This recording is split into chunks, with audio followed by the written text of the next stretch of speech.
السلام عليكم ورحمة الله وبركاته. الحمد لله رب العالمين والصلاة والسلام على سيد المرسلين نبينا محمد وعلى آله وصحبه أجمعين أما بعد. প্রিয় দর্শক শ্রোতা ভাই বোনেরা, আগেকার মতো আমরা আবারও আপনাদের সামনে উপস্থিত হয়েছি ফতোয়া আরকান ইসলামের আরেকটি পর্ব নিয়ে। এ পর্বে যা থাকছে সেটা হচ্ছে একটি গুরুত্বপূর্ণ বিষয়, সেটা হচ্ছে পট্টির উপর মাসে করার বিধান। অনেকে আহত হওয়ার পর পট্টি লাগিয়ে থাকেন। আপনার বিশেষ করে অজুর জায়গাগুলোতে এরকম যদি কোনো ভাঙ্গন আসে, যেমন হাতের কবজির মধ্যে অথবা আপনার মানে কোনো এর আগেই এরকম যদি আপনার ভাঙ্গন বা এরকম কোনো সমস্যা হয় অথবা ক্ষত ইত্যাদির কারণে আপনার পট্টি বেঁধে থাকেন, এই সমস্ত পরিস্থিতিতে পট্টির উপর মাসে করার বিধান কি সেটা সম্পর্কে শেখ মোহাম্মদ বিন সালেহ আল উসাইমিন রাহিমাহুল্লাহকে জিজ্ঞাসা করা হয়েছে। তখন তিনি উত্তর দিতে গিয়ে বলেন চমৎকারভাবে যে পট্টির প্রথমত আরবিতে যেটাকে জাবিরা বলা হয়, যে আমি সেটার প্রথমে পরিচয় দেব, তারপরে কথা শুরু করব। তিনি বলছেন পট্টি বলতে যেটা বোঝানো হয়, জাবিরা বলতে আরবি ভাষায় যেটার মাধ্যমে আপনার কোনো ভাঙ্গনকেই আপনার জোড়া লাগানো হয়, যেমন আমাদের দেশে প্লাস্টার করে বর্তমানে আধুনিক যুগে। তো সুতরাং এটা আপনার ফকিদের পরিভাষায় যে উজুর জায়গাতে যদি কোনো ভাঙ্গন হয় বা কোনো ক্ষত হয় সেটার উপর আপনার যেটা লাগানো হয় প্রয়োজনের তাগিদে, সেটাকেই সাধারণত আরবিতে আপনার কি জাবিরা বলা হয়। যেটা আপনার প্লাস্টারও হতে পারে, অন্য কিছু কাপড় ইত্যাদি দিয়েও হতে পারে, যেটা ডাক্তাররা করে থাকেন প্লাস্টার ছাড়া, সেগুলো হতে পারে। অথবা আপনার ওই যে লাস্কা জাতীয়, যেটাকে আমার দেশে বলে কি যেন বলে, বাংলাতে বলে গেছি, যে কোথাও ব্যথা হইলে অথবা কিছু হইলে এরকম লাসা জাতীয় লাগিয়ে দেওয়া হয়, যে সেটারও বিধান আপনার জানা দরকার। অনেক সময় ব্যথার কারণে করা হয়, অনেক সময় ক্ষতর কারণে সেই লাস্কাগুলো লাগানো হয়, আরবিতে যেটাকে লাস্কা বলা হয়। তো এগুলোর উপর আপনার মাসে করার বিধান, যে এগুলোর উপর মাসে করা আপনার জায়েজ আছে। কারণ আপনার যে যখন আপনি ধুইতে পারছেন না, তখন বিকল্পটা পথ অবলম্বন করতে হবে, তখন আপনি মাসে করতে পারেন। এখন কথা হচ্ছে যে আরেকটি কথা, যে এটার আপনার কতক্ষণ পর্যন্ত আপনার চলবে, মানে মাসে কখন চলবে এটার কোনো সময়সীমা নাই। যতক্ষণ পর্যন্ত প্রয়োজন থাকবে ততক্ষণ পর্যন্ত মাসে চলবে। এমন না যে আপনার মুজা মাসের মতো আপনার 24 ঘন্টা বা 72 ঘন্টা, এটা আপনার এই যে জাবিরের মধ্যে বা পট্টির মধ্যে সেটা কখনো গ্রহণযোগ্য নয়। বরং যতক্ষণ পর্যন্ত এই সমস্যাটা থাকবে ততক্ষণ পর্যন্ত আপনার এটার উপর মাসে চলবে। একটি কথা খেয়াল রাখতে হবে, যখন ব্যাপারগুলো সেন্সিটিভ, যে আপনার অজুর জায়গাগুলো আপনার মাসে করতেছেন, বিকল্প পথ আপনি গ্রহণ করছেন, তখন এই ক্ষেত্রে দেখার বিষয় হচ্ছে যে আপনি যেন কোনো যে মুসলমান যে বুঝে অথবা না বুঝলে আপনি বলে দিবেন যে আপনার আমার বাঙ্গনের জন্য যে প্লাস্টার করা দরকার বা আমাকে যে পট্টি বাঁধা দরকার, সেটা কখনো অপ্রয়োজনীয় বাঁধবেন না। যে আমার দরকার এক বিগত, আপনি আপনার পুরোটা বাঁধে ফেলবেন না, এটা যেন না হয়। কারণ এটা আপনার পবিত্রতার জায়গা। সুতরাং এটা ডাক্তারকে বলে দিতে হবে, যে বাঁধে তাকে অবশ্যই বলে দিতে হবে। এটা খেয়াল রাখার বিষয় একটা। আরেকটা বিষয় সেটা হচ্ছে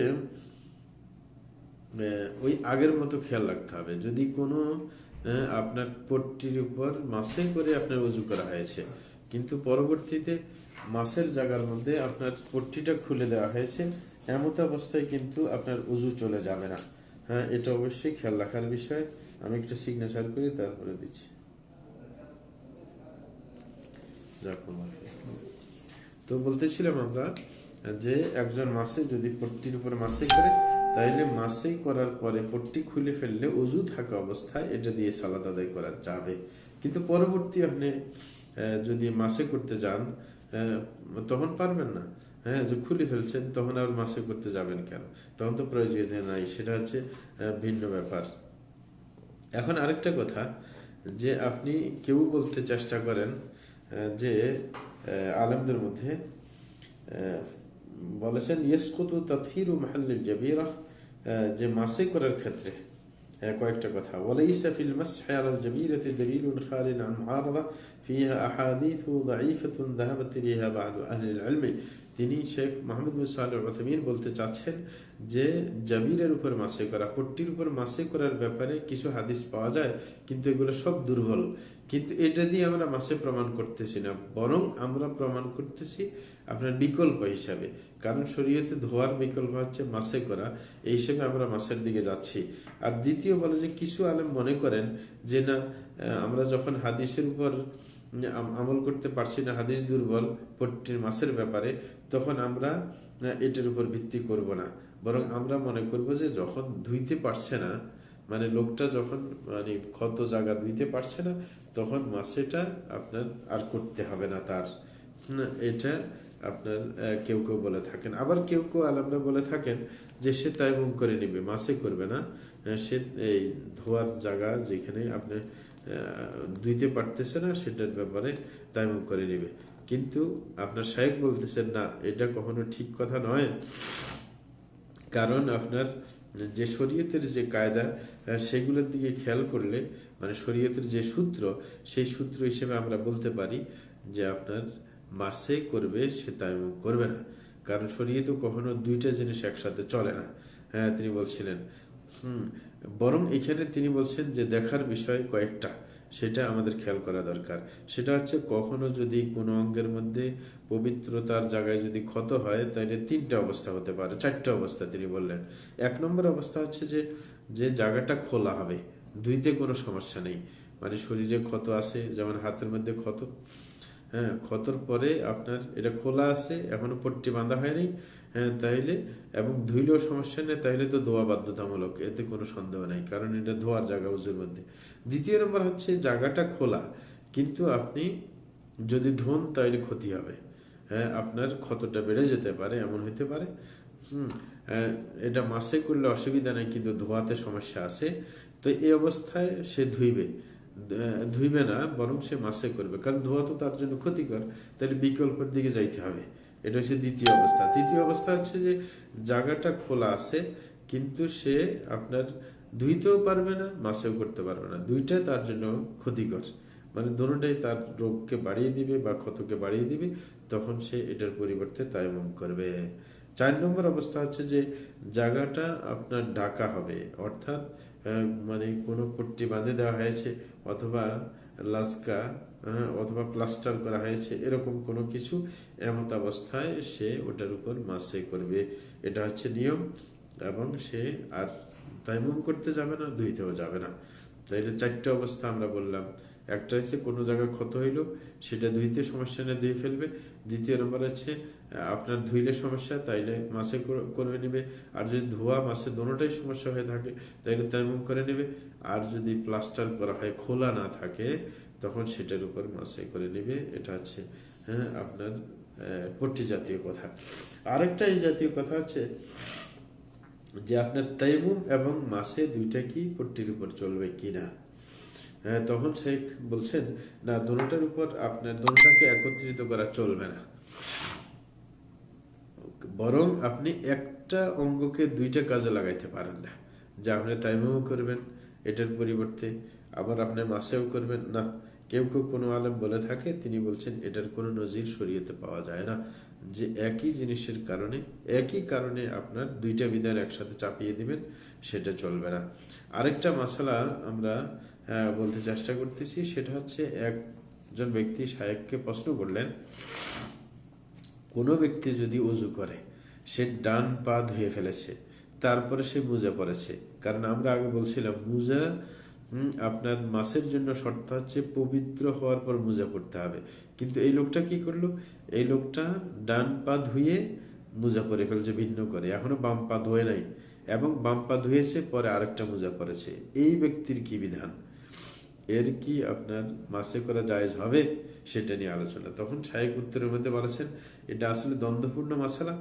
কেউ বলেছেন অবশ্যই তাকে পরিপূর্ণ পবিত্র অর্জন করেই তাকে পড়তে হবে, এইভাবে পড়লে তার এটার উপর মাসে চলবে না। কারণ যখন সে প্রথম মোজা পরে ফেলেছে তখন পবিত্র পুরা সে গ্রহণ করে নাই, কারণ বাম পা তো থাকে গেছে অজুর, সুতরাং পবিত্রতা কমপ্লিট হয় নাই, এই কারণে এই মোজার উপর মাসে চলবে না। আর কেউ বলেছেন না, এটার সমস্যা নেই, কারণ যদি এই পা ধুইছে, এই পা পড়ছে মোজা, তারপর দ্বিতীয় পা ধুইছে পড়ছে, তাইলে ওই মোট কথা তো পাওয়া গেছে যে পবিত্র অবস্থায় সে মোজা পড়ছে, সুতরাং এই হিসাবে মাসে করা চলবে। তাইলে আলেমদের মধ্যে এই ক্ষেত্রের মধ্যে ব্যবধান রয়েছে।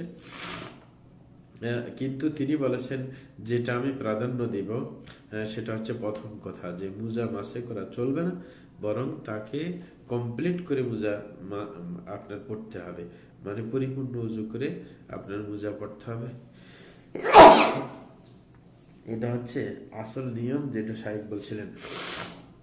কারণ তিনি দলিল দিচ্ছেন, এই কথা দলিল হচ্ছে যে রাসূল আকরাম সাল্লাল্লাহু আলাইহি ওয়াসাল্লাম হাদিস যে বলছেন, ইযা তাওয়াদ্দা আহাদুকুম ওয়া লাবিসা খুফাইহি, যে রাসূল বলেছেন তোমাদের কেউ যদি ওযু করে তারপরে মোজা পরে, তাহলে ওযু কমপ্লিট করতে হবে। আলহামদুলিল্লাহ, দুঃখিত, হঠাৎ করে হাসি আসতে শুরু করেছে। আরেকটা মশলা বলে আমরা শেষ করে দেব, হাসিও আসতেছে, আমার ডিউটির সময় শেষ হয়ে যাচ্ছে, এই জন্য। যে আরেকজন ব্যক্তি শেখ মোহাম্মদ সালেহ উথৈমিন রাহমাতুল্লাহি আলাইহিকে প্রশ্ন করেছেন যে একজন মানুষ যদি মাসে করে মুকিম অবস্থায়, মানে সে নিজের এলাকায় আছে, এমত অবস্থায় সে মাসে করেছে, তারপরে এই টাইম শেষ না হইতে সে আবার সফর করে চলে গেছে, এখন কি সে সফরের মাসের যে 72 ঘন্টা সেই দিকে সে অতিক্রম করবে, নাকি আপনার ওই যে মুকিম হিসেবে যখন মাসে শুরু করছে ওই কোর্স সে পালন করবে, কোন কোর্স সে পালন করবে, এটা হচ্ছে মাসালা। তখন তিনি উত্তর দিচ্ছেন, যদি কেউ মুকিম অবস্থায় মাসে শুরু করে তারপর আবার সফরও শুরু করে দিয়েছে, তখন সে শুদ্ধ কথা হচ্ছে বা বিশুদ্ধ মত হচ্ছে যে সে 72 ঘন্টার হিসাব করবে, তখন আর প্রথম একদিনের হিসাব করবে না, কারণ টাইমের ভিতরে তো সে সফর শুরু করে দিয়েছে, তখন আরেকটা মাসালা চলে আসছে, সুতরাং সেই হিসাবে সে সফর হিসাবে 72 ঘন্টার হিসাব করবে। যদিও কেউ কেউ বলে থাকেন না, যখন সে মুকিম হিসেবে মাসে শুরু করেছে, সুতরাং সে একদিনের পর 24 ঘন্টার পর তারপরে আবার উজু করে খুলে তারপরে এবার মুসাফিরটা শুরু করবে। না, তিনি বলছেন না, এরকম করা দরকার নেই, বরং যখন সে মুসাফির তার উপর প্রযোজ্য হয়ে গেছে মুসাফির শব্দটা, তখন সে আপনার মুসাফির হিসেবেই মাসে করবে, এটা হচ্ছে আসল মাসালা। সুতরাং ব্যাপারটা আমরা বুঝে ফেলেছি, এইখানে আমরা শেষ করতে যাচ্ছি। আল্লাহ জাল্লাহু আমাদেরকে সঠিকটা জেনে আমল করার তৌফিক দান করুন। ওয়া সাল্লাল্লাহু আলা নবিয়িনা মুহাম্মদ ওয়া আলা আলিহি ওয়া সাহবিহি আজমাইন।